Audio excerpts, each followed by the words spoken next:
سورہ آل عمران آیت نمبر 140۔ آپ حضرات کے پاس پیج نمبر ہے 133 133۔ اعوذ باللہ من الشیطان الرجیم، بسم اللہ الرحمن الرحیم۔ إن يمسسكم قرح فقد مس القوم قرح مثله وتلك الأيام نداولها بين الناس وليعلم الله الذين آمنوا ويتخذ منكم شهداء والله لا يحب الظالمين وليمحص الله الذين آمنوا ويمحق الكافرين صدق الله العظيم۔ اللهم صل على محمد النبي الأمي وعلى آله وسلم تسليما كثيرا كثيرا۔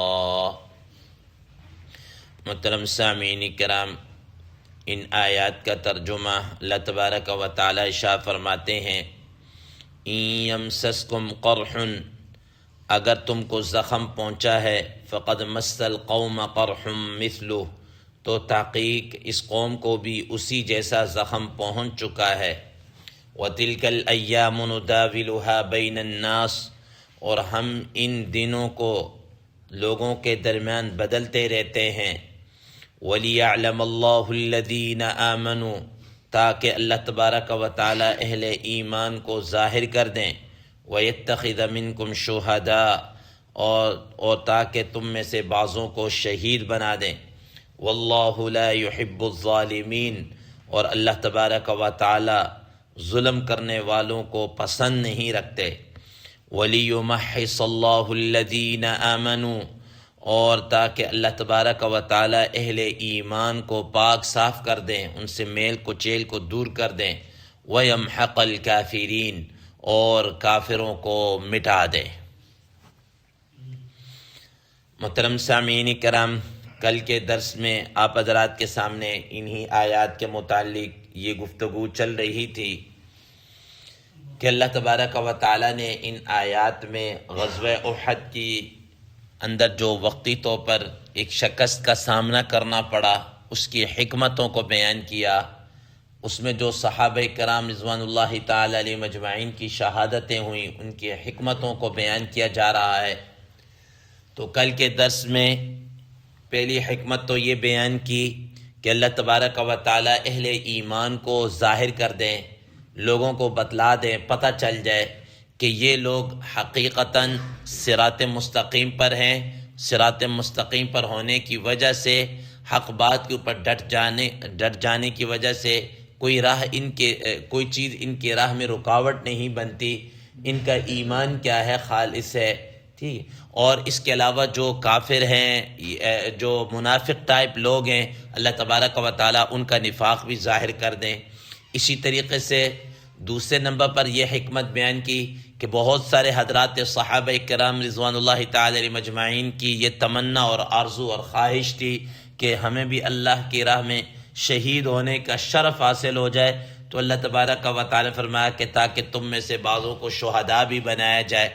تو یہ اللہ تبارک و تعالی نے اس کی دو حکمتیں بیان کی، مزید آج کے درس میں آگے آ رہی ہیں۔ اور درمیان میں ایک بات ارشاد فرما دی، فرمایا واللہ لا يحب الظالمین، اور اللہ تعالی ظالموں کو پسند نہیں کرتے۔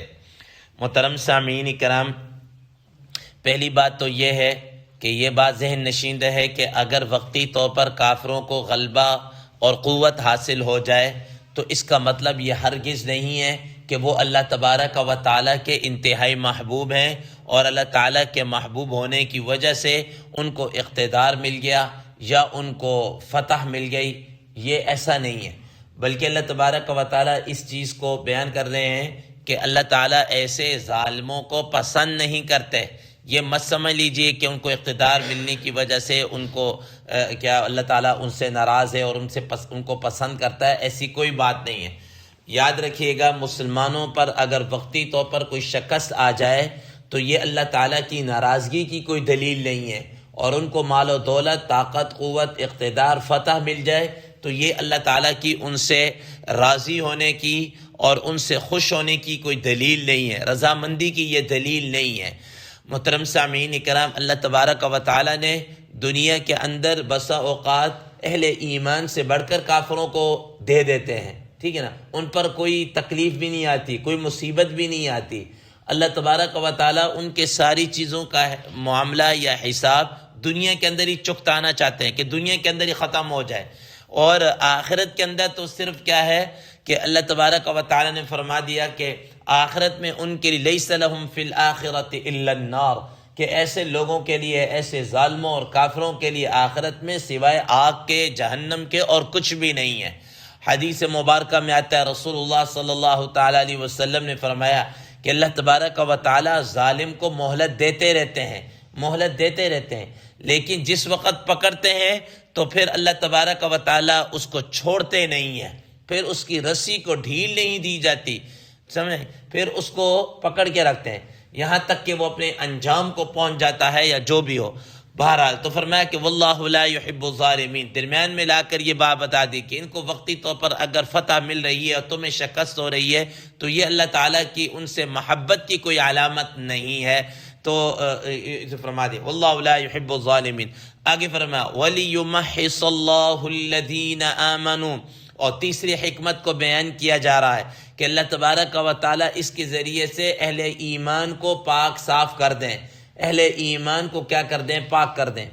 محترم سامعین کرام، حضرات مفسرین کرام رحمہ اللہ فرماتے ہیں کہ انسان جتنی بھی عبادتیں کرتا ہے، چاہے وہ نماز کی شکل میں ہو، چاہے وہ روزے کی شکل میں ہو، چاہے وہ زکوٰۃ، صدقہ، خیرات کی شکل میں ہو، چاہے جہاد کی شکل میں ہو، چاہے وہ کیا کہتے ہیں حج جیسی عظیم الشان عبادت کی شکل میں ہو، ان سب کا مقصد کیا ہے کہ انسان کی جو روح ہے، انسان کا جو من ہے، یہ کیا ہو جائے؟ پاک اور صاف ہو جائے، یہ کیا ہو جائے؟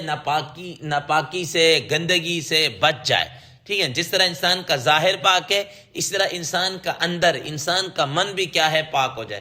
تو فرمایا کہ اللہ تبارک و تعالیٰ یہ جو مشکلات آتی ہیں، یہ ساری چیزیں آتی ہیں، اس سے انسان کے اندر کے من کو، اس کو پاک کرنا کیا ہوتا ہے؟ مقصود ہوتا ہے۔ حضرات مفسرین کرام رحمہ اللہ فرماتے ہیں کہ اللہ کی راہ کے اندر، جہاد کے اندر انسان کو کوئی تھوڑا سا زخم لگ جائے، ٹھیک ہے، تو فرمایا کہ وہ اس کی روح کو بہت اچھے طریقے سے کیا کر دیتا ہے؟ پاک کر دیتا ہے، اس کے روح کو اچھے طریقے سے کیا کر دیتا ہے؟ پاک کر دیتا ہے۔ تو فرمایا وَلِيُمَحِّصَ اللَّهُ الَّذِينَ آمَنُوا، تاکہ اللہ تبارک و تعالیٰ اہل ایمان سے میل کوچیل کو دور کر دیں۔ جس طرح جسم کی ناپاکی کو انسان دور کرتا ہے، تو ویسے اللہ تبارک و تعالیٰ ان کی روح کی ناپاکی کو، ان کے من کے ناپاکی کو بھی کیا کر دیں؟ دور کر دیں، اور اس کو بھی میل کوچیل سے بالکل اور گندگیوں سے صاف اور پاک کر دیں۔ یہ اللہ تبارک و تعالیٰ فرما رہے ہیں کہ اس سے، شکست سے یا ان چیزوں سے، یہ چیزیں بھی کیا ہوتی ہیں؟ حاصل ہوتی ہیں۔ ظاہر ہے اس میں کئی حضرات صحابہ کرام رضوان اللہ تعالیٰ علیہ مجمعین جہاں شہید ہوئے، وہاں کئی زخمی بھی ہوئے، خود رسول اللہ صلی اللہ علیہ وسلم بھی زخمی ہوئے، تو ان سے ان کے من کو کیا کر دیا گیا؟ پاک کر دیا گیا۔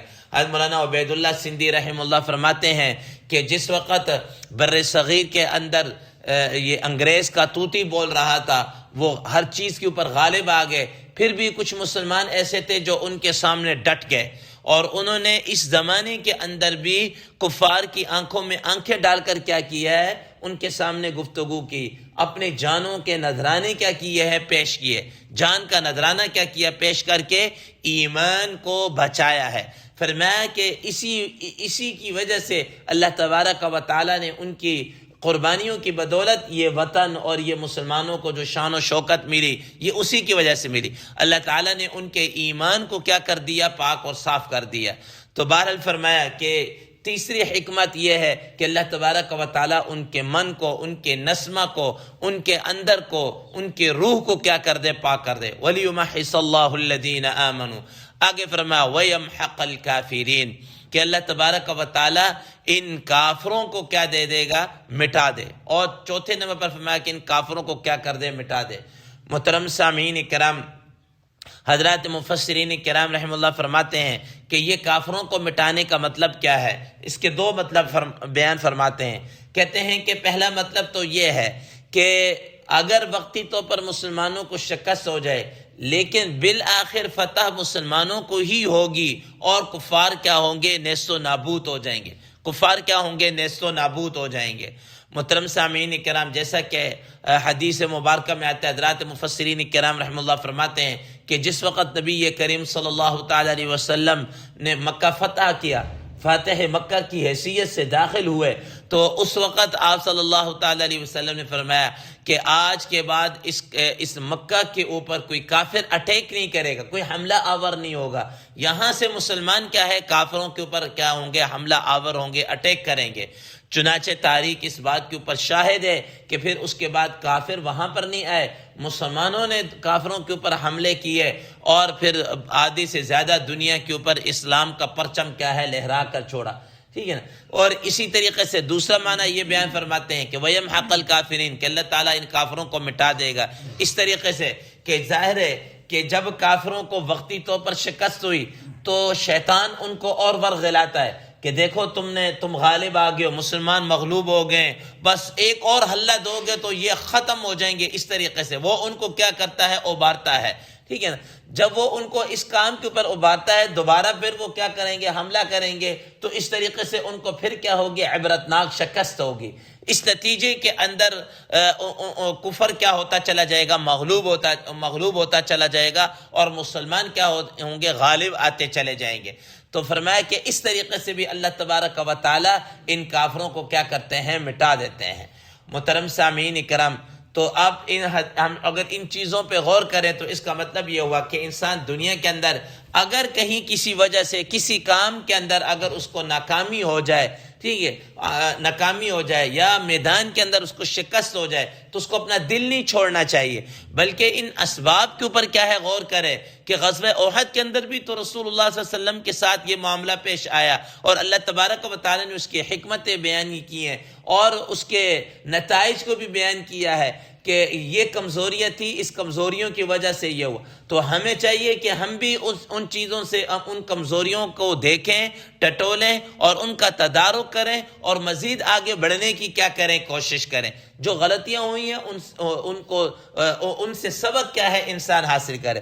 اور دوسرے نمبر پر یہ ہے کہ دیکھیں اللہ تبارک و تعالیٰ یہ ساری چیزیں جو حکمت بیان کریں، بار بار ایک چیز بتا رہے کہ اہل ایمان کو کیا کر دیں؟ واضح کر دیں یا ان کو میل کچیل سے کیا کر دیں؟ صاف کر دیں. تو گویا کہ یہ لوگ ایسے تھے کہ جو اللہ کے دین کے لیے خون دینا جانتے تھے، اللہ کے دین کے لیے وہ خون دینا جانتے. ہم تو چوری کھانے والے مجنون ہیں، وہ خون دینے والے کیا تھے؟ مجنون تھے. ہمارا معاملہ تو یہ ہے کہ ہم نماز کے لیے آئیں، کوئی تھوڑی بہت سردی کوئی مسئلہ ہو جائے، ہماری نماز پیچھے ہو جاتی، وہ کام ہمارا کیا ہو جاتا ہے؟ آگے ہو جاتا ہے. جبکہ ان لوگوں کا معاملہ یہ تھا کہ ہر چیز کے اندر دین ان کا کیا ہوتا؟ مقدم ہوتا تھا، باقی دنیا کے کام کیا ہوتے تھے؟ اس سے پیچھے ہوتے تھے. ہمارا معاملہ کیا ہے؟ اس سے الٹ ہے. تو ہمیں بھی سبق دیا جا رہا ہے کہ ان حضرات کے نقش قدم پر فَإِنْ آمَنُوا بِمِثْلِ مَا آمَنْتُمْ بِهِ فَقَدْ اهْتَدَوْا، اگر تم ایمان لانا چاہتے ہو تو ان جیسا کیا ہے؟ ایمان لاؤ گے تو تم ہدایت کے اوپر آؤ گے. اللہ تبارک و تعالی سے دعا ہے اللہ تبارک و تعالی ہمیں ان چیزوں پر عمل کرنے کی توفیق عطا فرمائے. وآخر دعوانا ان الحمد للہ رب العالمین.